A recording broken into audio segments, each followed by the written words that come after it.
শোনো বুবুরা, সকালে এরকম করে নাস্তা বানিয়ে অবশ্যই জামাইকে খাওয়াবা, তাহলে দেখবা জামাইয়ের মুখ দিয়ে একদম এত সুন্দর সুন্দর কথা বের হবে আর কথার ফুলঝুরি ফুটবে, তুমি না চাইতেই দেখবা সবকিছু নিয়ে এসে দিচ্ছে। তার জন্য এখানে বুটের ডালটা সুন্দরভাবে প্রেসার কুকারে সিটি দিয়ে নিবা, এমনভাবে সিটি দিবা যেন না গলে যায়।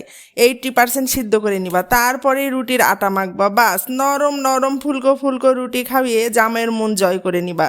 তারপরে এই যে দিয়ে দিলাম তেজপাতা আর পেঁয়াজ, সামান্য একটু মরিচের গুঁড়া দেবা, বেশি দিও না, না হলে ঝালের ঠেলায় বেটারা আবার মুখ দিয়ে মিষ্টি কথা বলতে ভুলে যাবে।